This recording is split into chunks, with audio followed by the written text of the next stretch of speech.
Hi,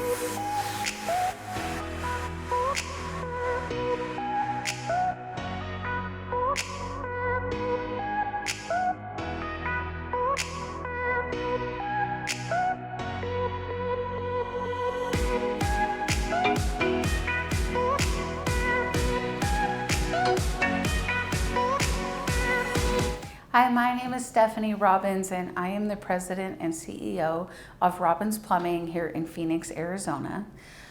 And today I want to explain to you what is an expansion tank and do you need one?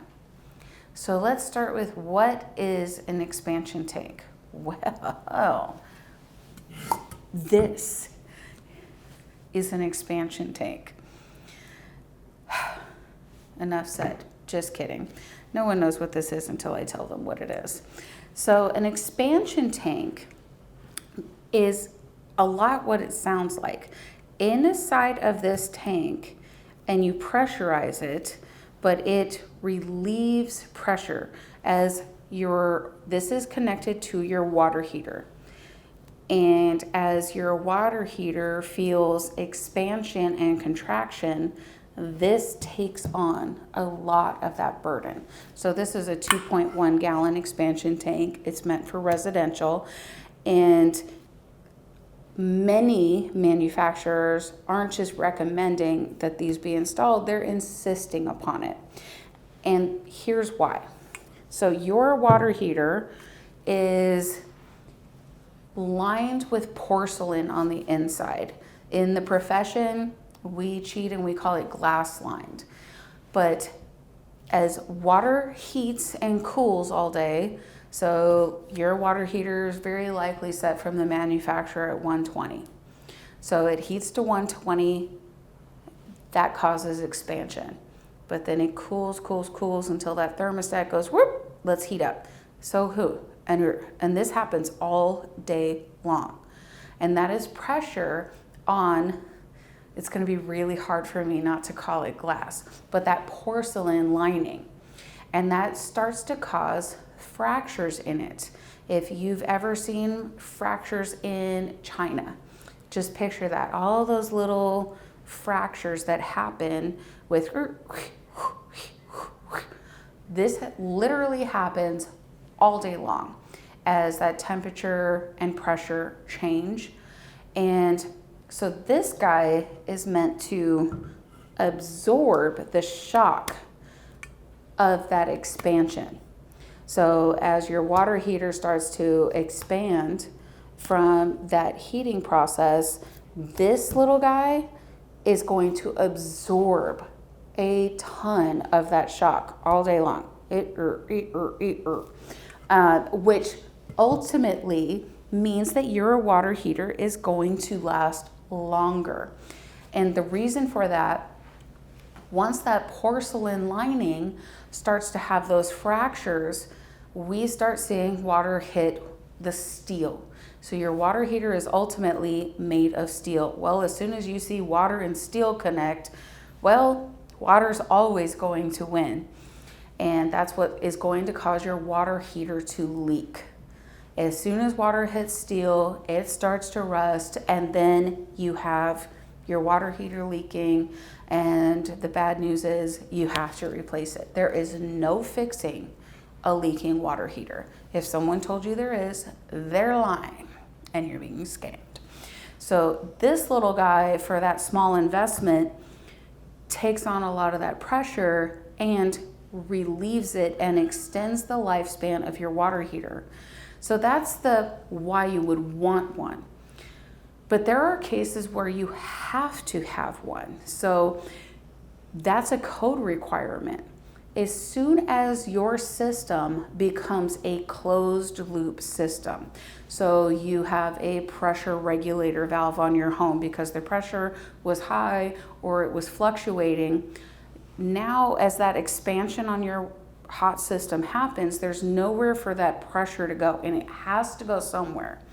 So if your system's open, it can go back into your system and be be alleviated. The water heater is still going to take a hit, but it at least has somewhere to go.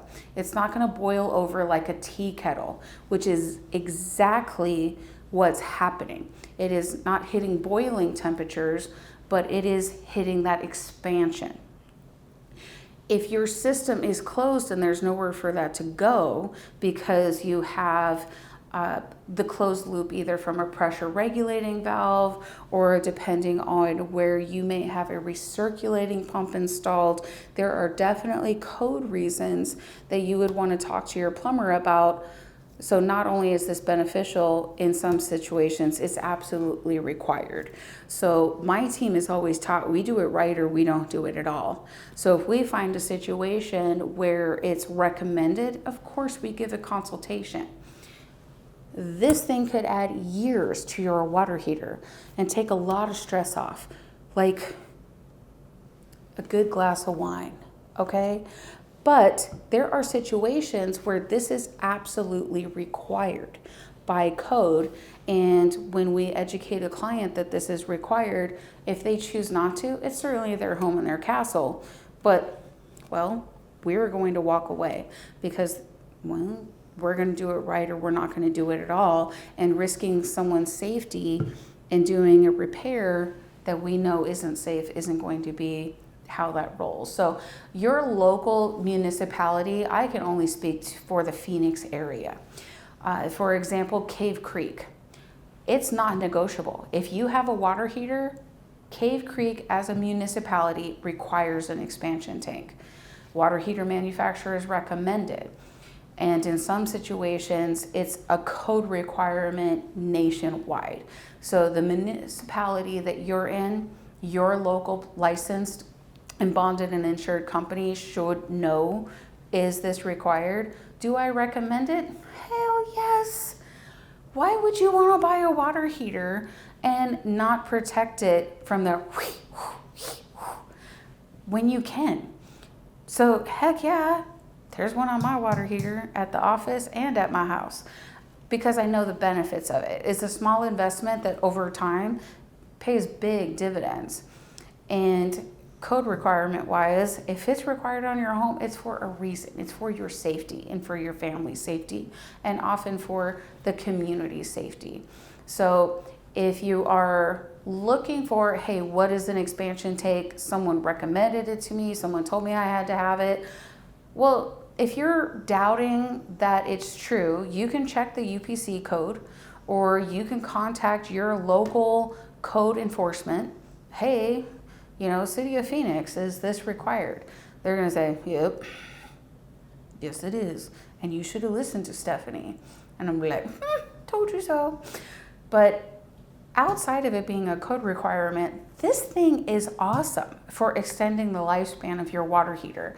And I don't know if you've checked the pricing of water heaters lately, but they're expensive. So instead of making it where you have to replace it more often, the small expenditure and investment of an expansion tank can be a game changer.